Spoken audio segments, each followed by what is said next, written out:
دوستانو کله چې کاشف علي او ورسره نور خلکو د ګیلمنې کور ته ورغلي وو او ګیلمنه یې نیوله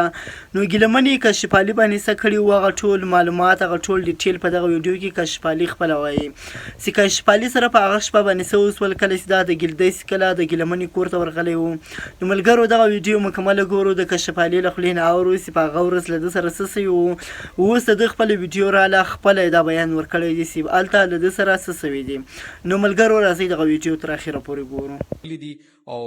مطلب چرته غونډګان دي او زما پسې راغلي دي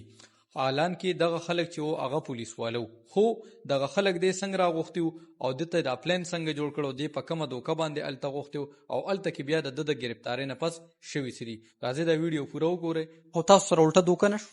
بالکل دوکه شو چې کم خلک ملوي او کم خلک ملوي دغه خلاف بومینګ کوي کومه ان شاء الله انفارمیشن وکړو نو دی وی چې زبا د دې تاسو کوم چې زما سره ولې دوکه کړی دا نو باقاعده په دې کې تاسو پولیس یا چاته تلی الحمدلله پولیس ډپارټمنټ تمام ویلي دي نو بھائی دا څه ډېر خلک چې سره په هم دا دوکه کوي کاشف شمشو چې دا اوس تاسو هغه یو ویډیو هم وایرل کړی دا څنګه حساب شروع د الله بنم چې بخون کو مهربان دي مونږ پښتانه یو الحمدلله مونږ هر څه ته سوچ کوو نو بھائی د دې خلاف دوس انکوایری وش چې دا په غلطه ده نو بھائی مونږ آئین لرو مونږ قانون لرو مونږ پولیس لرو باقاعده د دې مور مار سره رابطه کیوال د دې روریان ډېر خلکان دي هغې مار سره رابطه کیو ګیلمن دا دې ته ما عزت ورکړو نو ابراهیم جان زما ژوند نه هم خبرې زه الحمدلله په لوسې اوسېدونکی یم زما د انویسټیګیشن وشي چې کاشف څوک دی او تاسو سره الټه دوکه نه شوه بالکل دوکه شو یو خو هغه سره دوکه وکړه بل خو دا دوکه وکړه نو د دې خلاف بیا انکوایري وشي مونږ هم پښتانه یو او مونږ په پښتو بیا سر ورکو کومه ښځه چې د شپږو میاشتو ماشومه کاکې پریدي کور کې چې یو ښځه د هغې مور نشي نو هغه به تاسو ته مینه درکړي لکه زه به یو خبر وکړم ابراهیم جانه ما د ګل غونتې لور انا بیا کاشف د 16-15 کالو وړه جینۍ چې د د پاسه ما ګیلمن د قبوله کا نو هغې په زړه به څه تېرېږي او بیا چې دا ما سره دوکو کی نو بھائی داسې به ډېر خلک وي چې سره به هم دا دوکې کوي لږ الله ته وګورئ پښتنو زه بار بار وایم چې زموږ دپاره خو به ځان له پیغمبر نه راځي لږ انفارمیشن کوي انکوایري کوي معلومات کوي او کاشف چې جړېږي د هر چا دپاره جړېږي ډېر خلک راپاسېدي وي کاشف هغسې او کاشف دغسې نو کاشف هر چا ته عزت ورکولی شي هر چا ته مینه محبت ورکو بھائی هر چا سره مونږ اخلاق کې خبرې کوو که څوک مونږ پیسه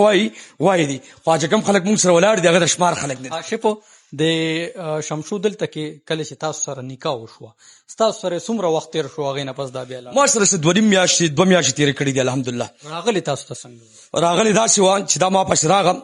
ما ته جړه فریاد باقاعده د مور راسره رابطه کې وه ټول فیملي راسره دې رابطه کې وه مطلب مور خاندان سیټه چې بھائی دا زموږ لور د اوس راوتې ده تا پسې درغلې ده باقاعده هر یو څیز ثبوت مونږ سره شته الحمدلله هغې کې انویسټیګیشن کېږي انفارمیشن کېږي انکوایري کېږي معلومات کېږي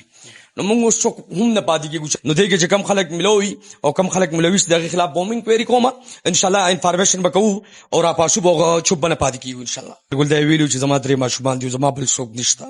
او دا چې کله تاسو دې نکاح وشوه یعنې دې رونه د دې مور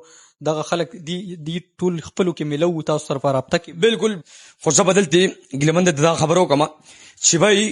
په حیا په عزت ټیک ټاک کوه فحاشي مه خوروه نو دی وایي چې زه به د دې تاسو کوم چې زما سره ولې دوکه کړې ده نو باقاعده په دې کې تاسو پولیس یا چاته تلی الحمدلله پولیس ډپارټمنټ تمام ویلي دي الله دې ول عمر ژوند زندگی ورکړي KPK پولیس هغې به انشاءالله انفارمیشن کوي هغې هم زموږ غږ سره لبیک نارې کړی دی